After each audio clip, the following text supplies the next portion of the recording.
ladies and gentlemen, to episode number 86 of Let's Go Racing with David Starr. Tyler Jones here with you. So glad to have you with us. Coming up on today's show, going to be rejoined by our very good friend Jerry Jordan from KickinTheTires.net, as we will get Jerry's insights on all the happenings in the NASCAR world, including with Tyler Reddick in 2311 Racing. Also break down the NASCAR playoffs and look ahead to this weekend's race at Las Vegas Motor Speedway. We'll have our Ask David segment coming up at the end of today's show as well. As always, Let's Go Racing with David Starr is presented by TicketSmarter. TicketSmarter Kim Board is the primary sponsor this year on David's 08 Ford Mustang. We want to tell you a little bit more about what they do. TicketSmarter is a national ticket resale marketplace with tickets to over 125,000 live events, including NASCAR and other forms of motorsports. Fans can get tickets to every NASCAR Cup, Xfinity, and Camping World Truck race throughout the season. For the best deals on tickets, visit TicketSmarter.com to get your tickets today. That's TicketSmarter.com. David, it is not just any normal show around here. It is your birthday. I know you live every day like it's your birthday, but your 55th, I believe. Well, hey man, it's I'm just thankful to have a birthday, you know. So but I like you just said, man, I live my life like every day is my birthday. You know what I mean? So when my birthday's here, it's really not that big of a deal because I live it like, whoa! Hey, look at that! Wow! Hey, and there's the birthday cake, and it's arrived. There it is. It has the right age on it too, Tyler. Awesome, it does. Man. Awesome. Dominic, should we sing? Let's sing it. Let's do it. And Jerry, feel free to join along with us. Okay. All right. Oh, 3, man. 2, 1. Happy birthday to you. Happy birthday to you. Happy birthday, dear Starman. Happy birthday to you. Tyler, that is the most recognizable song according to the Guinness World Record book. So there's no copyright you got to worry about, right? That's because the copyright actually ran out on it after 25 years. Perfect. All right, so we're good. We don't have to worry about algorithms or anything. Well, this is an ice cream cake and it's going to melt, so I'm going to go ahead and put it in the freezer. We'll be very careful with this so we don't have any spills. Well, it looks like David's getting a knife. You guys are going to probably have some cake over there, right? Yeah. We'll probably have some enjoy ourselves. We'll eat some for you here. Who's the little guy? Vance getting a little piece. I like it. Hey, Vance. I'm hungry. He's hungry. He's hungry. All right. Oh, yes. So, Good, huh? So happy birthday to David. That's awesome, dude. Yeah, and if you're listening on the podcast form, Tyler and David have a nice ice cream cake. That's what, cookies and cream, I believe, Tyler, right there at the table with you guys? It's an Oreo cake, and I know you like cream, Dominic. Oh, yeah, of course, especially with cookies. Yes. Awesome, man. You guys are wonderful, man. Thank y'all. It was an ice cream cake, and it melted a little quicker than it's all good. So Dave, everybody's listening to this back the next day. How did you get to spend your birthday? What'd you do for your 55th birthday? And was it any special, any different than any other day? No, I just worked at my shop all day, you know, and, I just was busy working on race cars. And, man, I can't think of anything else I'd rather be doing than working on race cars on my birthday or at the racetrack, you know. And, so it was a great day. You know, anytime you get to do what you love to do, and man, it's a blessing. Man, you know, pretty awesome. Very awesome. But Jerry, Tyler, I got to say, I'm surprised it's not a Dr. Pepper cake. Look at that. There's the product placement. Jerry, hold that up. I'm holding it right here. There you go. Okay. Yeah, there's the Dr. Pepper. For those that don't know, David's favorite drink of choice has to be Dr. Pepper. Dr. Pepper. Well, you know, one of his, I don't know if Whataburger still is sponsored, but I'm a frequent flyer of Whataburger. So aren't we all, right, Tyler? Oh yeah, I love me some Whataburger. I make weekly visits to Whataburger. Oh yeah, they have Dr. Pepper shakes. Oh yes, they're awesome. Oh yeah. So yeah. Fun fact about that too. You'd appreciate this, David. My first date I took my fiance on, we went and had Mexican food in Albuquerque, and then for dessert we had those Dr. Pepper shakes from Whataburger. Oh, dude, I'm surprised she stuck with you. No, that sounds like a great date. And it all worked out, man. That's awesome. Sure did. Well, guys, with that, quite the introduction to begin today's show. Jerry has been with us before, and we want to get to right away, looking back at the weekend that was, recapping the race at the ROVAL. Jerry, I'll start with you. What was your thoughts? I mean, wasn't the most exciting race by any stretch? I don't know. I like racing, and there was a lot of racing going on. There was movement through the pack. There was a lot of cars getting lapped. But here's what I took away from the ROVAL, and that is, if you're going to do shady stuff, keep your mouth shut. Don't be talking about it on the radio. Don't say when your driver's on the backstretch and you can't see his car, don't say you got a flat pull over, especially when it lets your teammate make it into the playoffs the next round. It's just a bad look, and apparently NASCAR didn't like it. Yeah. Yeah, I can see why they didn't like that. And Christopher Bell ultimately gets the win. Dom, Christopher Bell this season has been a guy that has been consistent, has been running up front, but gets into victory lane just for the second time this year. At one point, he was leading the playoff standings here. Getting this win, I mean, you have to consider Christopher Bell a serious threat now, right? Well, this win just erased the mayhem they suffered at Texas, the melee at Talladega. It all made up for it with a win at the road course. And I think we were talking about on the show last week, Christopher Bell would be somebody to watch, and that's a team that has had playoff speed and all season long has had a lot of speed. But definitely somebody to watch in this next round. And Christopher Bell certainly having a career year, first time having multiple wins in the Cup Series. And I do want to backtrack here a couple steps, Jerry. So you brought up a good point, Cole Custer getting the penalty and what happened with his teammate there on the last lap on the backstretch. So in your opinion, I believe you were on the conference call with NASCAR earlier this week when they were discussing the penalty. Yeah. What made this penalty any different, or potential penalty different from, well, let's say what happened at Bristol last year, where Chase Elliott slowed up Kevin Harvick at Bristol and let his teammate go on to win? What makes this one different from that, or any other prior incident? The biggest difference was that Chase Elliott did what he did on his own. He didn't have a crew chief coming into his ear telling him to pull over on the backstretch. And they looked at all the data. They looked at all the radio chatter, everything, all of that was going on. With the only place they found problems was when the crew chief told Cole to back it down because he, quote, had a flat when he didn't, but that let, Briscoe by so that he could, and he can move on to in the playoffs. It's different because, and they looked at Chase last year, but because no one told Chase, that was an on-track thing where there was some gray area. That's why it's different. And there wasn't a lot of gray area on this. And also, they listened to Briscoe's audio, and not any time during the race on Briscoe's audio did they ever ask for where people were at, what do I need. All he wanted to know was where he was at in the points, where he needed to move. That he never asked for any collusion, never, no chicanery, nothing like that. It was straight racing talk. That, I mean, David can address this because he's a driver, and it's, you have certain things that are said every week over the radio, nothing deviated from it. Hey, I want to jump in here real quick, and I have to be honest with you. I didn't get to watch the race Sunday. I was at my shop working on our racing school cars, and I heard the ending, probably the last 4 or 5 laps. And I want to backtrack a little bit. And can y'all tell me again what happened? So basically, Cole Custer was racing ahead of the 3 car and the 14 car, and the 14 needed to get by Custer and the 3 in order to advance in the playoffs. Right. And Cole's coming down the backstretch, and his crew chief comes over the radio and says, "Hey, you got a flat. I think you got a flat. I think you got a flat. Back her down."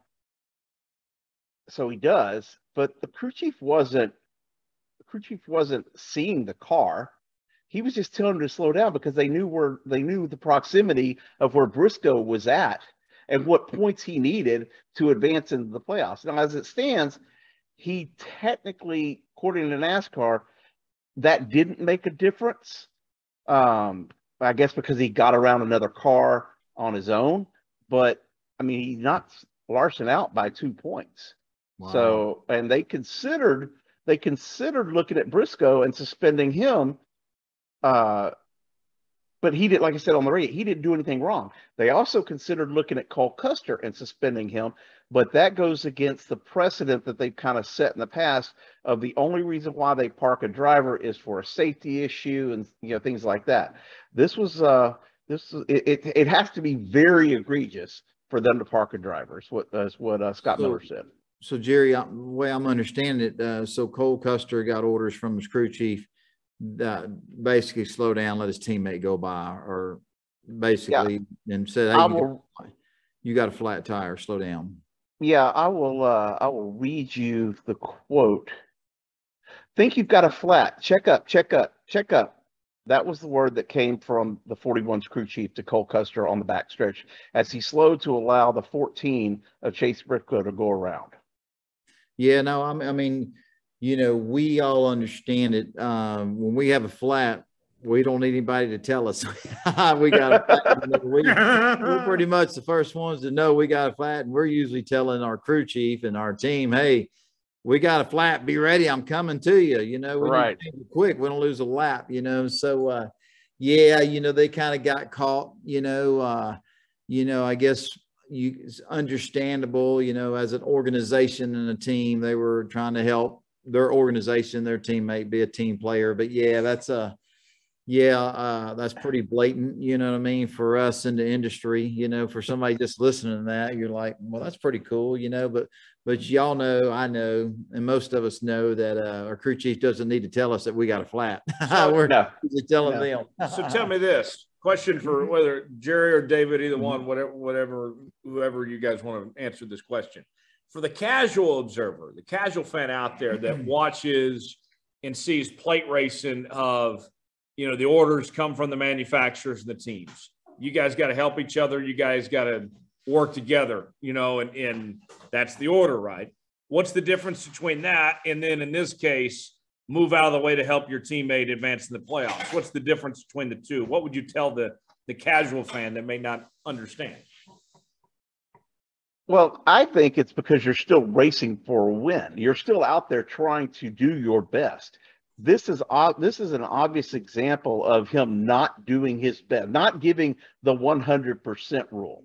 I mean, they told him to back down specifically because it helped his teammate. That's F1 team orders all the way. In my book, that's like something you'd see in an F1 race. Yeah, and when you're talking about Daytona and Talladega, the manufacturers, we all know this. I've been involved with it. They, the GM wants to help GM, Toyota wants to help Toyota, and Ford wants to help. When you all pit, you're all getting gas mileage. Y'all want to pit together. Y'all want to, you all want to help each other from a manufacturer standpoint, and you've seen it year after year after year, and sometimes it works really well and sometimes it doesn't work out as well as the manufacturers and the teams want it to, but everybody's racing to get to the end, and like the last 10 laps, last 5 laps, the last 2 laps, it's every man for every team for their self, you know what I mean? But the manufacturers want all their teams, all their cars to help each other and may the best team car driver win at the end, and so that type of strategy that the manufacturers really plays into the Daytona and Talladega thing is, what nobody's pulling over and letting somebody go by and stuff like that, and because everybody's trying to win. So this is a little bit different situation, I would say. And that's what Scott Miller said. He said it was blatantly pulling over to change the outcome of the race. Yeah, I mean. So with that, Kyle Larson comes up short, and he had a bad day himself, finished 35th and, was just on the verge. It seemed like going into the day, there was a very good chance he was going to advance, and he finds himself missing it, won't get to defend his title. Chase Briscoe advances now. Jerry, where do things go from here? I mean, if you're that 14 team and you advanced here, do you think that this team, is got a target on their backs now or anything? Is this carry over to the next round? Where's this team go from here? I don't think he makes it out of the round of 8, but I think the biggest problem here, though, is Larson's problem was Larson. And I'm a big Kyle Larson fan. I predicted him to win 10 races last year. He won 10 races in the championship, and I made the bet on that back on February 14th of last year. I bet that he'd be the champion. So, he just didn't perform this year, whether it's the new car, whether it's circumstances. We had so many winners. Kyle Larson's problem was he didn't live up to the expectations that he set for himself and that he needed to advance. It's not 2 points. It's 2 points after that race. But look at all the times he had opportunities to finish better or to win races, and he didn't. So that's a scenario that, for that. As far as Cindric, I think he does have – I'm not Cindric, Briscoe. I think he does have a target on his back to some degree. Do you retaliate against him? That could get you parked because he's a playoff driver and you don't want to affect the outcome of the race. But it definitely, I'll tell you who might have a bigger target is Cole Custer, because he's the driver that his crew chief's the one that told him to slow down. So, but that's my theory. Yeah, that's all very good points there. With Christopher Bell getting this win now and, getting it done there at the ROVAL. What do we think about Christopher Bell, Jerry, at this point here? Do you think that Christopher Bell can advance to that Final Four? I think Christopher Bell is a threat. I really do. I think he's coming up on some tracks that are very good for him. He's good at Vegas. We've seen that already this year. And then we're going to have Homestead. He's done pretty well at Homestead and Martinsville. I think he says he likes the track, but I think his best shot at winning probably is this weekend or next weekend. But still, we'll go out there. He's got one of the best crew chiefs in the garage, and that is a proven fact. That team has a history, and as far as with Adam Stevens when Adam was with Kyle, they can win just about anywhere, and Adam has that notebook. Yeah, that's true. It's a great point. The playoff picture now, let's look at that real quick, how things stack up as the points reset and advance to 8. Chase Elliott is your point leader with Joey Logano, Ross Chastain, Christopher Bell in that first 4. The bottom 4 after that, Ryan Blaney, William Byron, Denny Hamlin, and Chase Briscoe. Dominic, what do you think of the playoff picture here? Who do you think is going to advance to that Final Four? Very good question, man. We'll have to wait and see. And I think Chase Elliott said it best post-race with his comments after the ROVAL. It's going to be a tough round. You look at the tracks they're going to. They're going to they're going to Las Vegas to open out the round, and then Martinsville. And you look at just those 2 tracks, right? Walk-off win a few years ago for Chase Elliott there, and then Homestead in the middle of all that. And Homestead was certainly the championship race a few years back, a 1.5 mile track there. So I look at those tracks. I look at who has done well in the past, and man, Jerry brings up a great point. Christopher Bell has been very consistent. We have Adam Stevens atop the pit box. That's somebody who could easily advance to the round of 4, or the championship 4, rather. Chase Elliott, your 2020 champion, has run well at all these tracks. What about Ryan Blaney? Could he be the first driver since Ryan Newman to go winless throughout the entire regular season and advance to the championship 4? It's only been done once in the Cup Series, and he could be the guy to do it because he has been consistent. But at the same point, too, we've seen bad pit stops. We've seen where Ryan Blaney has led laps and won stages, but can't take the 3rd and final stage as a victory. So I look at some of these guys. I mean, I think Chase Briscoe, let's be honest, he's probably the weakest of the 8 drivers with the least amount of top 10 finishes, the lowest average finish of any of the guys in the round of 8 that have advanced. But, hey, stranger things have happened. Yeah. Jerry, what do you think of the playoff picture here? Who do you like to advance to that championship 4? Joey Logano, Denny Hamlin, Christopher Bell, and I'm not sure.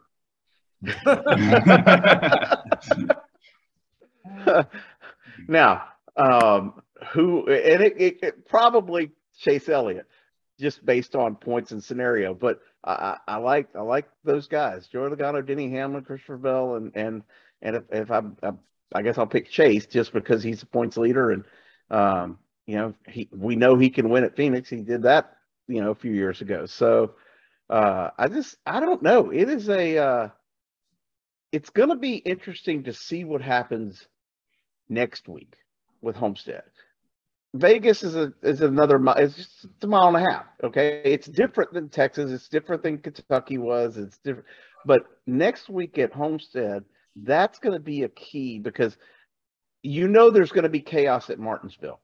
So it's going to be methodical racing next week at Homestead. And I think you'll see some chaos, but I think it's going to be that race will probably go to whoever plans and strategizes is out the best. Yeah. David, what do you think of the playoff picture right now? Man, I'm kind of like Jerry. I think Chase Elliott, Joey Logano, Denny Hamlin, Christopher Bell will be our final four. That's my opinion. I say Logano because, man, going into Vegas this coming weekend, I mean, Logano's always really run good there. Denny Hamlin's always run well there. But, man, you just Chase Elliott, you can't count him out. That Hendrick organization, Christopher Bell, Gibbs. It's just, those four really, for me, come to mind. Now, be kind of cool to see Ryan Blaney kind of hit his stride at the right time, but I know he's in the top 8, but man, it just hasn't been. The performance hasn't been what those other four have had all year long, and I just can't see a magic wand all of a sudden for Ryan Blaney. But anything's possible, but I'm kind of like Jerry. I think Chase Elliott, Denny Hamlin, Christopher Bell, and Joey Logano. I think that'll be our final four. Like always, we say it every week, it's going to be interesting. It was a crazy race this past, Sunday from what I heard. And, and it'll continue to be exciting and interesting. And man, it just keeps us glued to the race, the television, and just, it's just going to be exciting, but, kind of looking at that, just looking at the playoff picture, I can assure you that, we talked about it earlier this year. Denny Hamlin been part of the chase for so long and never really getting that, winning the championship. Like I heard, if I remember right, we were talking months ago. It's like, man, it ain't like he has a lot of opportunities left to do that. Right. He's going to be fighting hard to finally get his championship, but man, it's up for grabs for everybody, so it's going to be interesting to see how it all plays out, and whatever happens, those final, that final, whoever the final four is going to be, it comes down to just whoever's going to really have that great race at Phoenix, and I heard Jerry say, we saw Chase Elliott win the race there 2 years ago. So we know he runs good there. So, even if, he can barely hang on to the top four, you get down to that last race, it's whoever's, really going to run good there, so it's just kind of interesting how it's the format is and how it all plays out, but it makes it exciting for the fans, for us, for everybody, and it's, and I can only say from this year, from Daytona, the start of the season to now, man, our NASCAR has been over the top. The excitement, the competition, the parity with all the different winners. It's been an amazing season, and I think it's going to continue to, last, 4 or 5 races we have left is going to be even more exciting. Yeah, we'll see. This weekend at Las Vegas, David, you've won at Las Vegas before, and we've seen that track put on exciting shows. The spring race, Alex Bowman came out of left field to win that race, his only win of the year. What do you think of this weekend at Las Vegas coming up? Man, it's Vegas is a great track. It's got all kinds of characteristics to it. Really bumpy in turns 1 and 2. You got to get your car to to drive good and handle right over the bumps. It's multiple lanes. You can run up against the wall. You can run in the middle. You can run on the bottom. It just creates a really fun race for the drivers because of the multiple lanes. It's always been one of my favorites. But just thinking about it, it's going to be an exciting race, and I think I don't know if it was Dominic or you, Jerry, that said it was going to, there'll be a lot of shenanigans playing out in the race. It's going to be exciting, and I'm looking forward to it, and I know I'm looking forward to watching the Cup race on Sunday.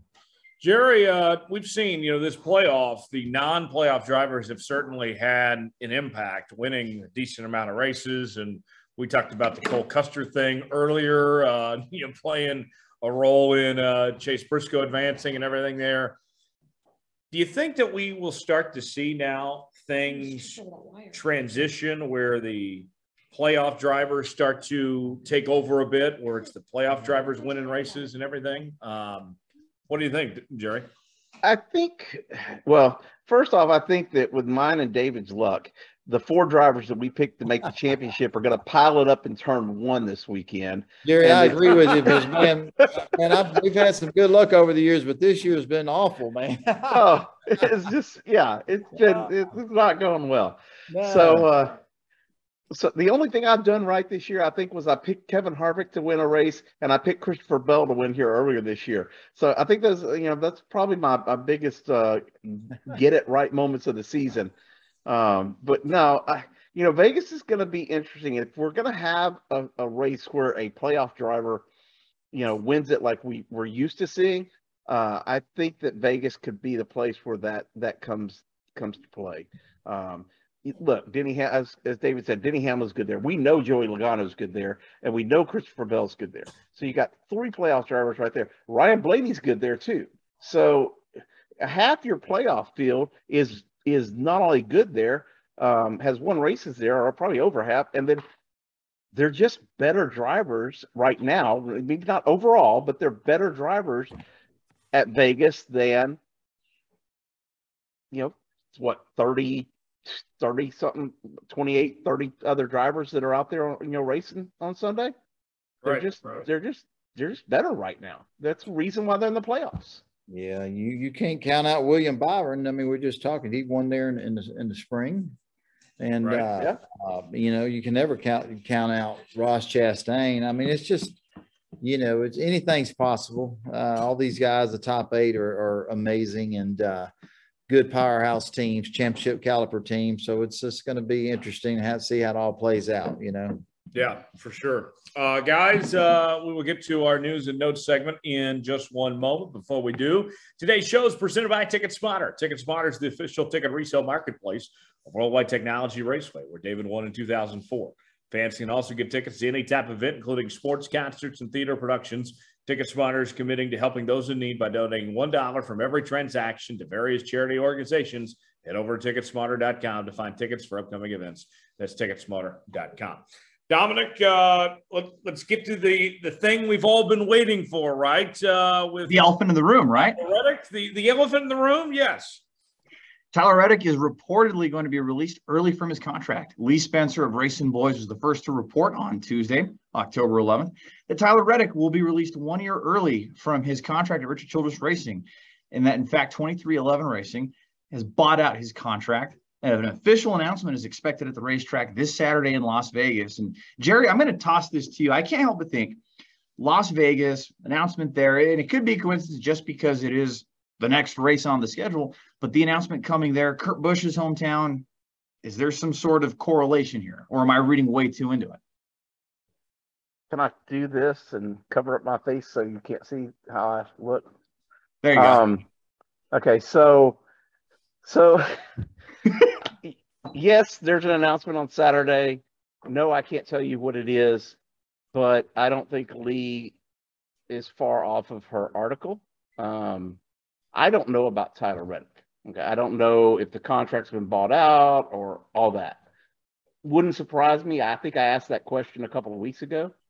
I do know a little bit more about Kurt Busch and the situation, and there will be some sort of an announcement this weekend at Las Vegas Motor Speedway.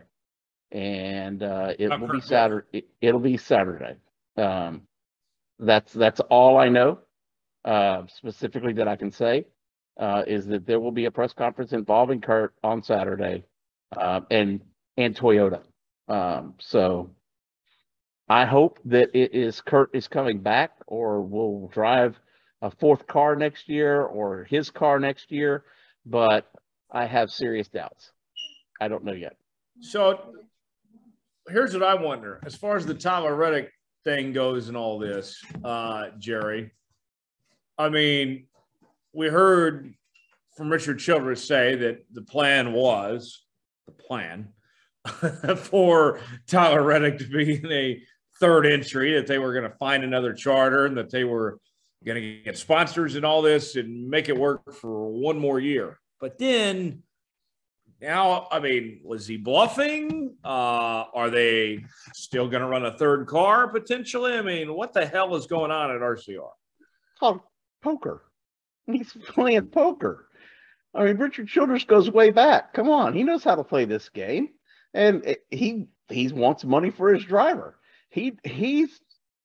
Look, when Tyler Reddick decided that he was going to go to 2311, it did not make Richard Childress happy. Richard only wanted to give him a one-year contract. Tyler wanted something longer. Okay, Tyler's too much of a good get for another team not to have him signed to long-term, and Richard didn't want to do that. So what was Richard's hesitancy not giving that long-term deal, you think? A lot of his deals are 1 year. That's the way he does, other than Austin. But, I mean, that's the way, it's a business thing. You don't want to, who's to say that he doesn't have someone else come along later on that's even better? Okay, he got Kyle Busch. He had to pony up multi-year for that. Right. Okay. So who would you take? Tyler Reddick or Kyle Busch? There's right some now, old. We were having this discussion a couple weeks ago. Knowing what I know as far as building for the future, personally, I'd rather have Tyler Reddick than Kyle Busch right now. I don't know. If you're trying to rebuild a program, do you want a young guy or do you want some guy who can come in and say, you've got a problem with your car here? By the way, it drives like a bulldozer, and I think you need to do this. Or do you need a guy who's young and says, look, I'll just drive it. I'll figure it out. We'll work through it. I think Tyler Reddick's that kind of guy. I think Kyle Busch is the guy. He's going to complain. He's going to gripe more next year than he probably has griped in the past 5 years. But he's going to go over there and he's going to make that program better. I truly believe that he's a driver like that can do it. He's one of the best in the garage, and I would stack him up against Tyler Reddick. I like Tyler; he's a great guy, but I would bet on Kyle Busch 9 times out of 10 over Tyler Reddick in any race anywhere. So, with that said, what if you had to put a number on it? What are the percentage chances that there is still going to be a third RCR car?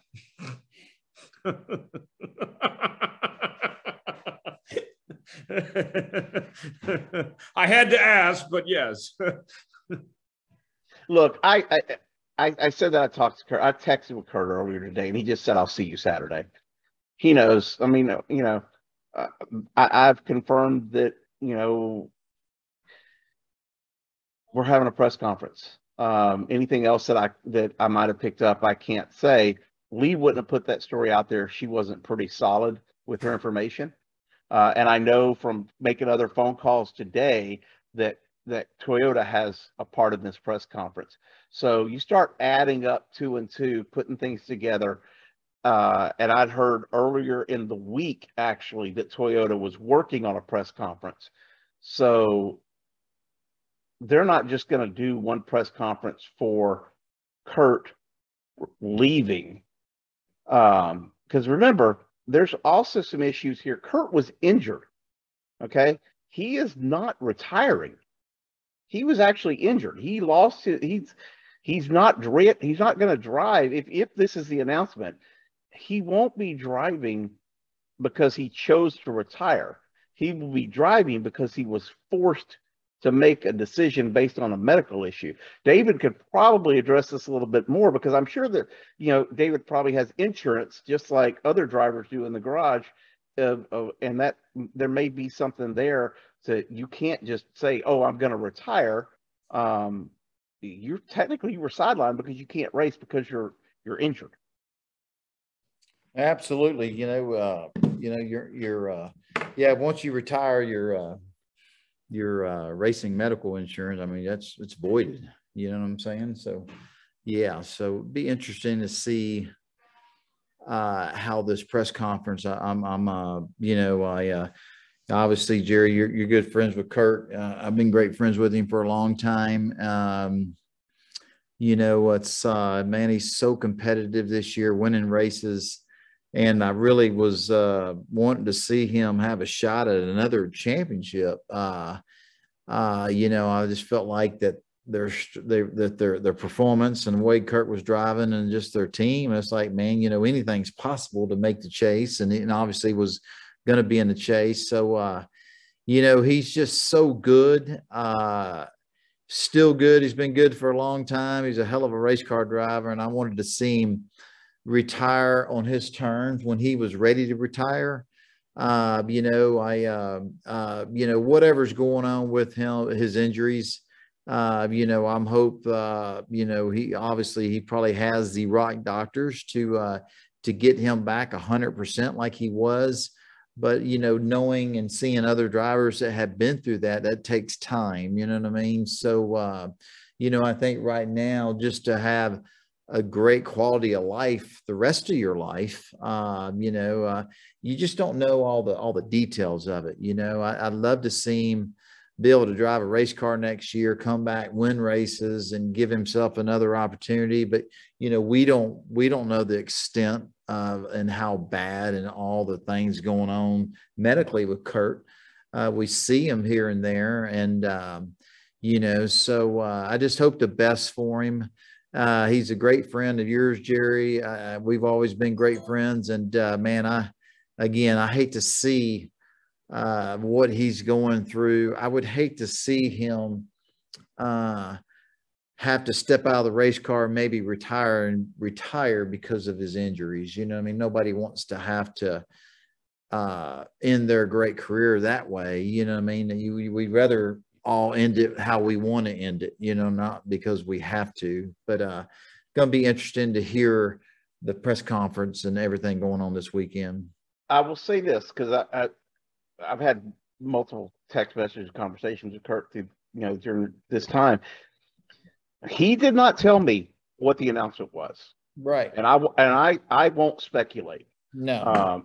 Because I've never, I will say that I know there's a press conference. I know that Kurt's going to be involved and Toyota's going to be involved. But what I can tell you is that Kurt has stayed true, and I've said this in the past, ever since this injury happened, he said, I will race again. That's what I will say. He told me that. And he said, I will race again. I hope the announcement on Saturday is Kurt's going to come back and run Phoenix or Homestead or Martinsville or whatever. But it may be that, he's going to continue to heal and get better and race next year.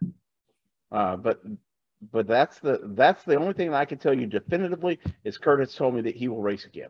Well, and Tyler, I think I got to bring you into this too. I remember you told me a couple of years ago, you had a conversation with him speaking about how Jerry's saying how Kurt is true to his word. He told you in the midst of everybody saying, oh, Kurt's going to retire at the end of 2021, when that was a big topic of debate. He told you, Tyler, that he was wanting to race the next gen car and he was planning on it, and he has.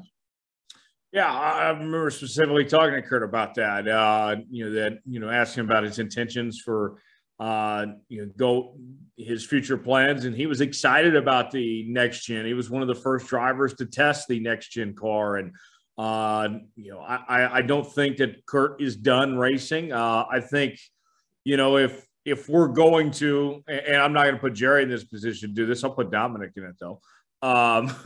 If we're going to speculate, if you want to call it that, or kind of connect the dots here, it sounds like what we're looking at here, Dom, is, Tyler Reddick with Bubba Wallace at 2311 next year. Kurt Busch, we don't know. Racing sometime in some capacity somewhere, I don't know. And Kyle, in the 8 car and no third team at RCR. Am I missing anything there, Dom? I mean, I think that's what we're looking at. I think where my mind goes on all this too with Kurt Busch, and maybe you thought this too, Tyler, maybe you thought this, David, won't put Jerry on the spot, but maybe a third part-time kind of deal. If the sponsorship is there, we know Monster loves Kurt. We know that he does have funding.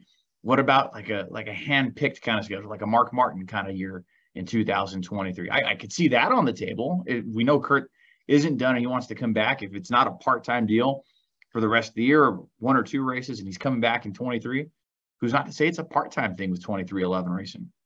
I think it's all speculation, but I think that 2311, Denny Hamlin and Michael Jordan will have Kurt Busch a race car ready to go when he gives his team and he's medically released and NASCAR gives him the thumbs up. When he's ready to go, he'll have a car that's capable of winning races again. And I think that's probably what we're going to hear, that when he's ready and he thinks he's ready and he's cleared medically and NASCAR clears him and that he will be back Cup racing with 2311. And that's kind of the way I see it playing out, but man, I hope so. I hope the best for Kurt. He's such a great guy, a great competitor. He's just been so great for the sport, and you love him or hate him. He's a good dude, man. Well, and all this, Jerry, goes back to a broader discussion with this new car. And I mean, let's just face it. The truth of the matter is this car is not as safe as the last car. And, while teams may have been saving money and everything that comes with this car, the fact is that it has come with a cost. That safety, this car is not as safe as the last car. The drivers are getting injured, getting hurt, that with issues we weren't having previously. And we've heard, Denny Hamlin, we heard drivers talking about how they want to see this car kind of, just get retooled, get, a reboot of some sorts here. I mean, the sad part is, unless they do something different, these issues, like we've seen with Kurt Busch and Cody Ware and Alex Bowman, are not going to go away. You brought up one point there that I have to disagree on. I think the car hits differently. Okay. The rear end doesn't crush in, so it makes it a stiffer hit. I also know that from talking to some people that, and maybe David can address some of this, but the area behind the head in the headrest, they have taken out some foam through the years and they can't add a whole lot because the drivers won't be able to turn their head to look either at the mirror or to their side. So that's one issue that plays into a rear impact backing into the wall. The other thing is Cody Ware, he was hurt, but he raced the next weekend. Okay. If the car wasn't safe, Cody Ware's hit was amazing that he left the media center. I mean, the infield care center. We were worried that Cody wasn't going to be able to leave. I mean, he dropped after he got out of the car, got the wind knocked out of him. But, we don't hear about him with, overall, and maybe it's because he's not an Alex Bowman or a Kurt Busch, but we're not hearing career-ending possibilities. At least I haven't heard that yet, and I generally keep up with that type of stuff. So I think the fact that the car crushes differently when it backs into a wall, and is in the way when it slaps the wall, because it affects the way the drivers. I'm not in the car, so I'm just going on what I've been able to pull together. It definitely feels different. That may not be the G-forces that NASCAR's picking up, because that's different than what a driver feels, what the body feels. So that's what they have to work through. I did say this to NASCAR earlier this week because I was working on a column. And it has to do with the fact that, look, I think NASCAR has listened to the drivers. They may not do what the drivers want, because think about this. I have a daughter. I listened to her when she was growing up. I didn't always do what she wanted me to. And when I was a kid growing up, I listened to my parents some of the time, but I damn sure didn't do everything they wanted me to do through the years. Otherwise I'd be a doctor and, not working in racing and all that type of stuff. But David, am I wrong that with the way that the car hits, is that what you're hearing from your colleagues? Because I think the car itself, it's just different. It's just, it makes the impact on the driver, different. Yeah. I believe there's an issue somewhere. It's hard to speak about it when you don't drive that car and you're not around that car a whole lot, I just hear what Kevin's saying and Denny's saying. You listen to everybody. And I think there's probably a couple different challenges, issues that NASCAR is really looking at. I think, Jerry, you're probably talking about the same thing that they're trying to figure out. I think the car is much more rigid. It's rigid, and it doesn't crush like the cars we've had in the past, and I think the driver takes a little bit more of the blow, but I'm not so sure. I think maybe the frontal impacts aren't that bad. It's just, when you back a car into a wall, like we've seen Kurt do and Alex Bowman do, that I think really the Bowman wreck was that bad, but maybe maybe it's just too rigid, but I would tell you that NASCAR has done a tremendous job over the years. Ever since we lost the great late Dale Earnhardt, the sport went to work, NASCAR went to work, the changes we had in the racetracks, the integrity of the race cars, the designs of the race car. I mean, we really ever hear anybody really getting bad injuries where they can't be, the next week, but, there haven't been any deaths. But I think maybe, just hearing everybody talk and seeing what's happening, that NASCAR is probably in the process of solving that issue right now, where if you do back a race car into a wall at high speeds that we've seen that we saw Kurt's wreck there at Pocono, that, the drivers are not taking so much of that backward, the car will crush better, as we talk about. And, NASCAR really does a tremendous job. I think they've probably been working on it for a while now. And I think we'll probably see something soon, a change in the design or the change in the rear clip of the new next gen car, that when it does back into a wall, that it crushes different, and the car will take will absorb more of the energy and not the driver. But, I think NASCAR over the years has done a hell of a job and tremendous job to keep everybody safe. And I can assure you, and I know for a fact that they're working on it hard, because they don't want to see any driver get injured, and having Kurt Busch not been on a race in the championship and having Alex Bowman have to step out of the car and not be, that's really not good for our sport. And sponsors don't want to be part of that, and the fans don't want to see that. So I can assure you that NASCAR's, their engineers, they're doing a lot of homework right now to figure out what they're going to do. They're going to do something, and it's going to be interesting to see what it's going to be, but I'm sure they're on top of it big time as we talk about it, Yeah. Dom, another note for us on the manufacturer front. Yeah, so talks have stalled with another manufacturer potentially coming back to NASCAR in the near future. It was first reported by the Sports Business Journal, Adam Stern, and his reporting, always winning those stories, right? Another manufacturer joining NASCAR is not going to happen, at least with Dodge. So talks have stalled with Dodge Motorsports about coming back.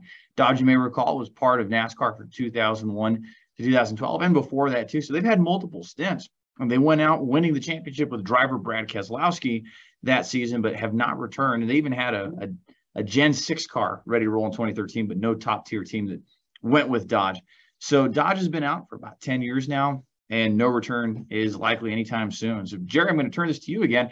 Who do you think would be a potential fourth OEM for NASCAR to look at, or other talks going on? What do you know on that front? Well, I want to address that because we were mentioning that in Adam's article today. Kicking the Tires there's two factors that we were mentioning in. We actually broke a story. I broke a story back 2017, something like that, that Dodge was in talks. Whenever it was right before Bob Marcioni of Dodge died.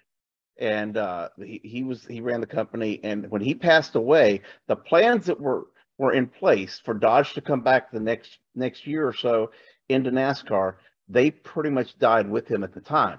And that I know for a fact that there was a meeting at Michigan International Speedway because I went. And I was outside as that meeting was happening. I knew that it was going down. And there's photos in that article of, I didn't show the Dodge representatives, but I did show their feet walking out of the meeting across just because, you don't see those types of shoes in a NASCAR garage very often. And so, I didn't want to expose who those people were, but I was obviously there for a reason. Kelly Crandall was there with me from Racer at the time. And that story, the specific information that I got from my source, from NASCAR and from Dodge, were you cannot run this story until everybody is away from the track and on their airplanes. And so at 9:30 at night, that story broke, that Dodge was working on coming back. Fast forward, Mr. Marcioni died. Dodge didn't come back. Now they've been in talks. Part of those talks have to do with what we broke earlier this year with the electric vehicle and the electric series that NASCAR wants to put in place, and they were planning on that we had the documents for that they were planning on putting out in front of the public at the Clash, or beginning next year out in Los Angeles. Doesn't look like that's going to happen. That was part of the delay. That's going to be delayed, but that is something that Dodge was allegedly, reportedly involved with. So there's a twofold here with how does this impact the plans for an electric series? How does this impact the plans for Dodge to come back? But there's also there's a couple more manufacturers. People talk about Honda, but Honda has said that they aren't necessarily interested in NASCAR. Now, there's another Kia has been interested in NASCAR, and I don't know where all those talks line up now because I'm kind of out of that loop. Some of my sources are no longer there, or different teams and things of that nature. So I can't point you to a definitive who the next OEM is. I can just tell you who has been in talks that I know of firsthand. And there was no doubt when I wrote my story about Dodge several years ago that they were in the mix. Adam confirmed that today. And I know that Kia and a couple of the other foreign manufacturers want to get into the sport. I just don't know how far along they are. David, you've raced for Ford, Chevrolet, Toyota, Dodge. I don't think I'm missing any of them. You've been around. It's a good thing, right, to have multiple manufacturers. I mean, if there was going to be a fourth one, what would they potentially bring, whether it's a Dodge or a Honda or a Kia? What would a new manufacturer bring to the sport? Well, man, let's talk about Dodge, man. Dodge was they've been here for so long. Richard Petty put them on the map, and Dodge was so integrated in our sport. It's like all the American manufacturers, Dodge, GM, Ford. I don't know. It just seems so un-American not to have Dodge and NASCAR to me, golly, I'm just so surprised with all the cool cars and trucks that Dodge has on the road. I mean, the Hellcat, just on and on and on. I can't really understand.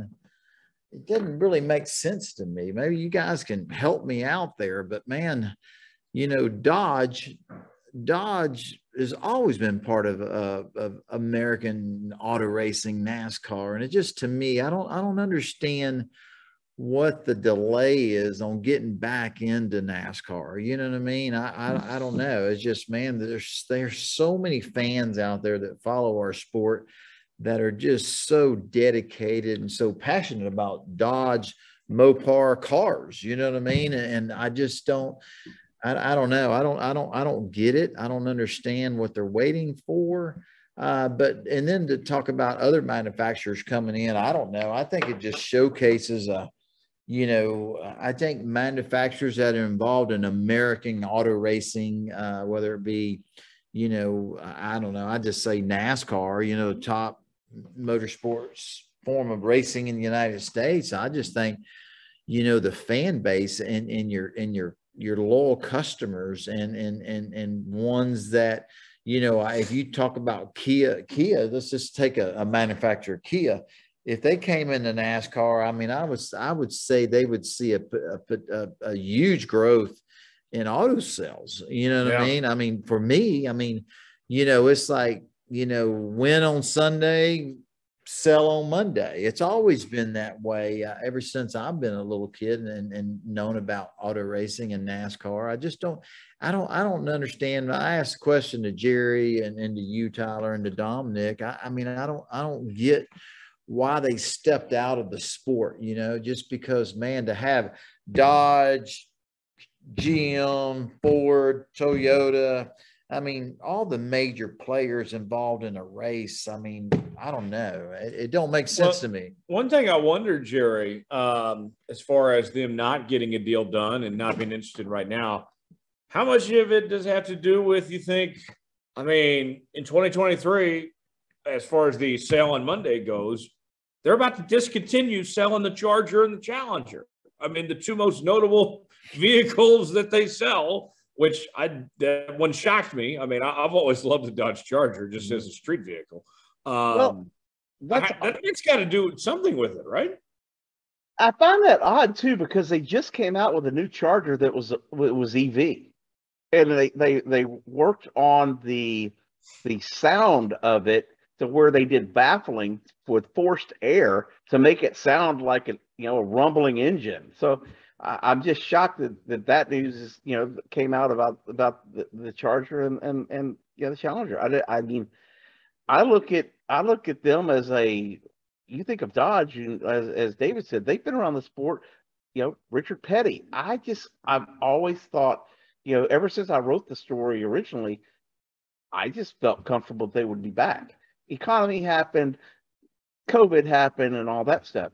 Knowing what I know now, and maybe the EV thing, there's been a lot of pushback on it, but I know that you've still got Volkswagen out there as well. I forgot to mention them a while ago. They have a cool looking car, by the way, and it is EV.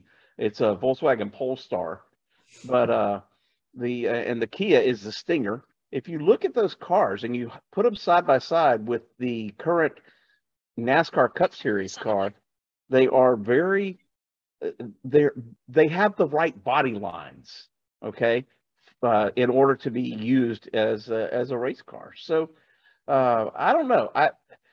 I don't know what goes on with obviously the heads of the CEO of a company, but how can you not want to be in the premier form of motorsports in the United States, especially when it's been on the growing end of the economy? You've got more people from different walks of life, from different ethnicities, from different parts of the country now getting involved in watching NASCAR than you've ever had before, and you're not part of it. I think every manufacturer that has a car out there, it should be back like it was in the 60s when we had Pontiac and Dodge and Ford and Chevy, and there was Oldsmobile.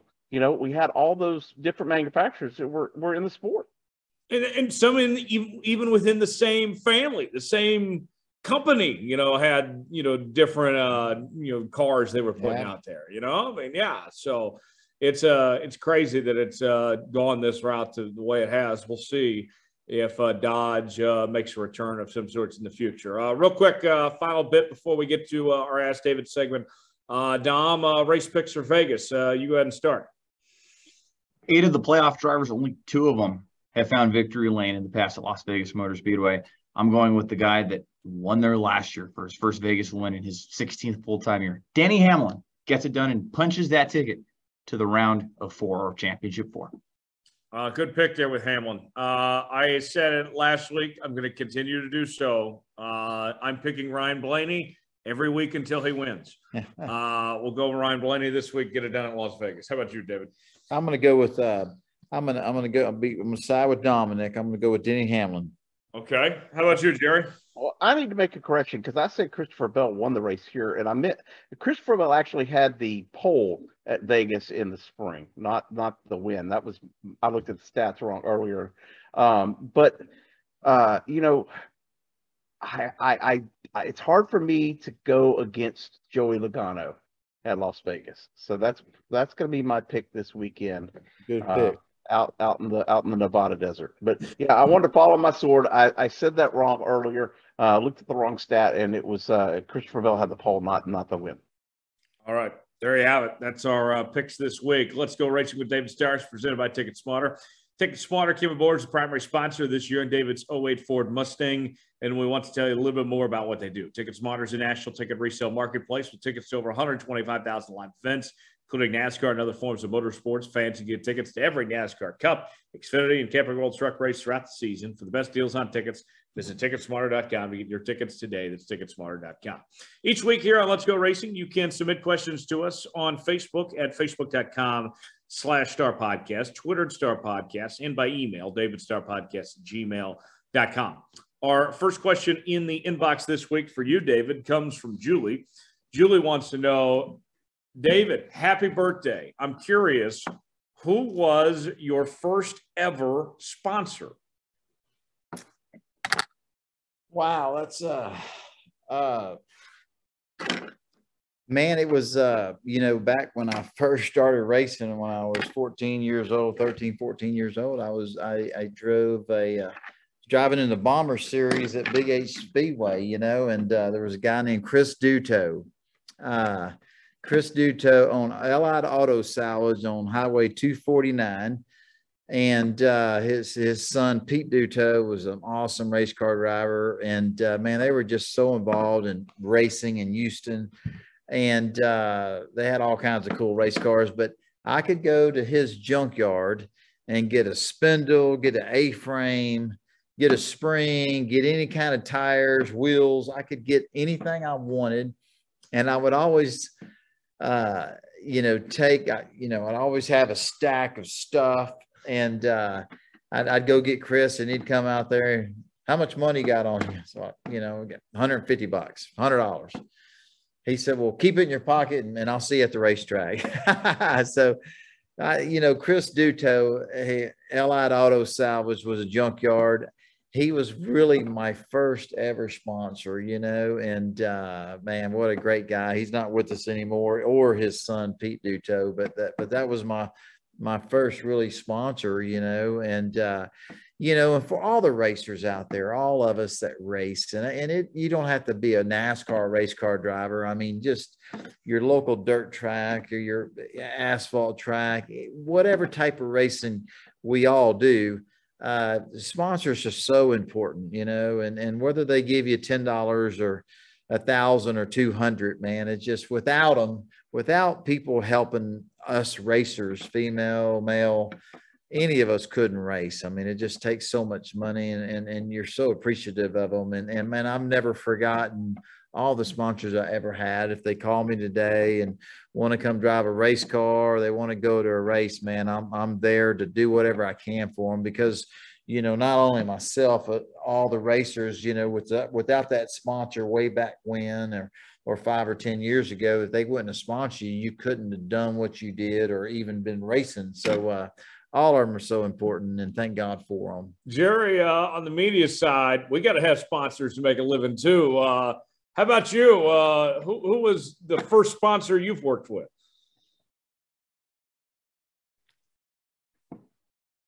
You're muted, Jerry. I'm sorry about that. So I'm still working with one of my first sponsors. That was Universal Coin and Bullion. And I actually now I am their I contract with them through my marketing company to run part of their marketing department. I work with the head of the marketing department there to help them with their advertising places. Universal Coin and Bullion's a gold coin, rare coin, precious metals dealer in Beaumont, Texas. They're probably one of the most reputable gold and silver and precious metals company in the country. I know this, but not because I'm doing their marketing, because the guy that owns it, Mike Fulgens, has won probably every single award in the industry that you can possibly win. And that he's also been recognized locally for his philanthropy in the community. So yeah, I went from him being a sponsor of my original radio show back when I was on Freedom 1300 AM out of Beaumont. He was the original sponsor on that. Now I am his contracted marketing company, and he still pays me. That's cool. It's amazing. I mean, just, a lot of the sponsors, you call them sponsors. I call them partners and family. You become part of their family because you become so close to them. And it just says, hearing you speak about that company, Jerry, it says a lot about who you are and, and what you've done for them and the trust and you as a person to be able to have them that long. And then for them to have you do their marketing and advertising and help them, it says everything about who you are as a person, your work ethic and what you do. You know what I mean? So I just think it's cool. How about you, Dominic, Tyler? Well, who's some of y'all's first sponsors? Well, my first sponsor with the Racing Experts, we did a really cool business-to-business deal. Shout out to Sign Effects Branding LLC in Grants, New Mexico. What started out as like a customer working relationship. They would do all the embroidery for our shirts, our hats, our stickers. Really got to know the Stevens family really, really well. And over the years, we got to work really close with them. Kind of like you, Jerry. I'm playing copycat here. Helped them with their marketing, helped them with their social media. Got to really see their business take off here in Grants and see their clients increase and their client book and all that. And in exchange, they were helping us a lot with not only our stickers and our embroidery stuff, our hats. So it was a really good business-to-business deal. And in fact, I believe their logo is still live on our website all these years later. Even though we don't do business together anymore, they took off to Phoenix, but definitely a really, really fun company to work with. And Tyler, they'd printed the Jones Report stickers 4 years ago. Yes. And it was part of that business-to-business deal. They were really awesome people to work with. And that Jones Report sticker ended up on David's race car. The Summer of Jones was on David's race car. Is that the? That's the Fall of Jones, David. Is that the one that went out of business? No. We're still riding. We're still rolling. Still having a good time. I mean, technically, you're out of business if you're not doing it 9 months out of the year, right, David? That's right. I'm on vacation. I thought vacation. I thought that tour got canceled, Dom. No. That's what I mean. They had to change it to the Fall of Jones. Oh, okay. No, okay. Definitely not. But you guys will find this funny. The very first radio commercial I did when I was in Lawrence, Kansas, doing radio out there, when I was just a college student and everything. The first commercial I did was for a car dealership called Dale Willie, and I had to be very careful, and I had to do live reads, not just the scripted stuff, of not saying Dale's Willie.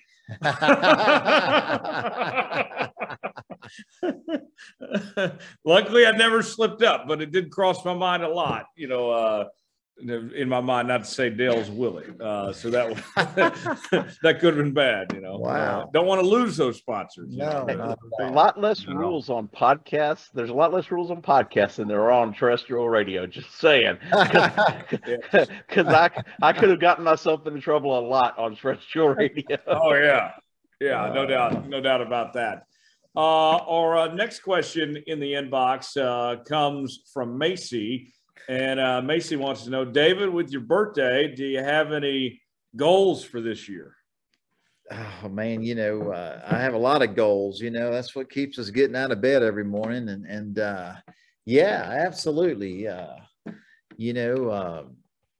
Man, there's so many different goals, and let's just talk about racing. Obviously I own the Team Texas High Performance Driving School at the Texas Motor Speedway. Man, I'm trying to get our racing school back to where it was 6 or 7 years ago, man. We were just blowing and going. On the NASCAR side, the competition side, man, my goal is to get back in a victory lane. You know, I feel like I still have the energy, the passion, the desire to win. And man, I got great partners and begging people. I don't have, if you could see my knees, there's no skin on them. I'm working to get some more partners to be able to have the funding to try to get back to victory lane. So, you know, there's so many goals, you know, to continue to be healthy and you know, raise my kids and my wife. I don't know, man. I have a lot of goals. That's such a great question. You know, I think all of us, you know, Jerry and Dom and Tyler, I mean, we all got goals. I think that's what drives you. That what gets you up every morning. And, you know, I mean, we're all, I think Dom's getting married and got a new baby coming. And, man, we're just, you know, I'm so driven every day. I can't wait to get up the next day and conquer it and try to be successful so I can take care of my responsibilities, you know? So, but that being said, man, I want to win. I want to win again. How about you, Jerry? Any goals you're working on? Anything you're focused on right now? Yeah, I just want to be able to pay my bills at the end of the month every month. They're good goals, yeah. Little things. I've got a good life. I've got a, you know. But by the way, thank you for just letting me kick back on the couch. I didn't go into the room with the sim and all the stuff. I just kind of relaxed here tonight. I've got to get up in the morning and drive up. What are you doing tomorrow, Jerry? I'm driving to Texas Motor Speedway. You get a little longer commute than this guy does. I'm hanging out with you. Man, it's going to be a cool. Tell the fans what's going on, man. So Tony Stewart has his 25th annual Smoke Show charity event tomorrow at Texas Motor Speedway. By the time, I don't know when this podcast comes out, but this is a great event that Tony raises money, comes out and works with fans that you know, go to this driving school. They get to ride with Tony. They get to drive the cars themselves. Texas Motor Speedway puts on a really big show with that. And I'm actually surprised I've never been there. So I'm going to go up there and do it. This is the first time I've ever been able to make the schedules work. I'll drive up there in the morning. I'll leave here at 4 a.m. And then I'll get there, do everything that I can do during the day, drive back tomorrow night. Then Thursday morning, I have a licensing meeting with one of my other clients with NASCAR. We're trying to put together a licensing deal with NASCAR on some products. And then I fly to Vegas right after that meeting. So, yeah, my next 3 days are chaotic. It sounds like, so, Jerry, if you didn't have to drive back to Beaumont for that big meeting, you could just stay at my house and fly out with me Thursday morning. But man, I'm excited that you're coming to the Smoke Show. I want to wait a second. Are you flying private? No. Stan Ross is not around. Yeah, Stan Ross is not here. He won't be here, or we would be driving private. But no, yeah, private at DFW American Airlines. You know. Oh, okay. I will reschedule if we're not if we don't have to fly commercial, we can go private. I will reschedule my meeting. Man, he'd drive back up here. Yeah. No, man, it's kind of cool what the Texas Motor Speedway does. Kenton Nelson and the Speedway Children's Charities there at the Texas Motor Speedway. They've been doing this for 25 years. My uncle Mike Starr, who most of y'all know, built and owns the racing school. I always say it's our racing school because we started it 30 years ago at Texas World Speedway.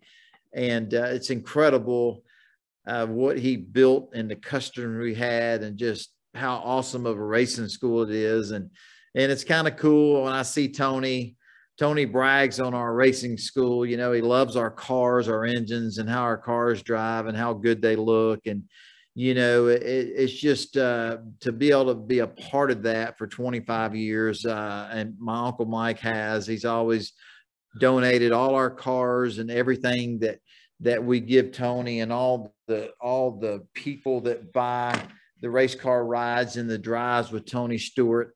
it's an amazing event that raises a lot of money and has really made lives better for a lot of children around the United States, and man, for Tony to, been times where he was in the championship chase, and had a lot going on in his life as a competitor and a contender to win championships in NASCAR. He always made time, to raise money for children, and not only was Tony Stewart one of the all-time best race car drivers ever, says a lot about who he is as a person, and the Texas Motor Speedway, what they do to partner with him. And then my uncle Mike Starr, who's given so much as a part of that Tony Stewart Smoke Show. This will be my first year to be involved. I've always been involved, but like Jerry, my schedule, I've always been on the road out of town. So I'm excited for the event tomorrow, because I've never been there for one. But man, I know a couple of the participants that Mark Tate's one of them that are coming. And man, Tony Stewart, man, I heard, man, when he'll get one of our one of our school cars, or number 14 smoke show car, and man, man, when those people get out of that race car ride, they're hollering and screaming, man. So what a cool event, and it's cool, Jerry, that you're coming and to be a part of it. So pretty neat deal we get to do tomorrow. Jerry, you're muted. I'm not muted. I'm not. That's your imagination. I don't know if I'm right. or I was doing ventriloquism. But if there's an Instagram account I follow that's called F Jerry. But yeah, thank you. My wife follows it too. I appreciate it. And tells me that frequently. But Tony has a little bit of a vendetta against me right now, so I'm a little bit worried if I do ride with him at all. So the last time Tony and I played pool together, which is a common occurrence between the two of us, we do play pool a lot when we're in the same town together. I destroyed him. So, and so I am worried that this could go way worse than when I rode with Carl Edwards and he blew up the engine in the race car that we were driving. So I'm thinking Tony could, I don't know. He might try to, he may legitimately you there. I hope there's no blown engines, buddy. I just hope not. Engine I'm not worried about. Him putting me up against the wall is more than, I just think he's liable to, do some donuts and scare the teetotal crap out of me before I get out of if I was getting the car. I think I'm going to probably stay on the ground and not on four wheels tomorrow. There you go, man. Oh, that's great. Oh, man, that's awesome. So all of you are going to Vegas. Have fun without me. I wish I was there. Hey, I told y'all the Jones. What do you call that? The Jones. The fall of Jones won't allow him to go. We'll have fun. I told you it was canceled a long time ago. He's not even coming to Vegas. See that? I got work. I got. We are too. We're all going to work. Yeah.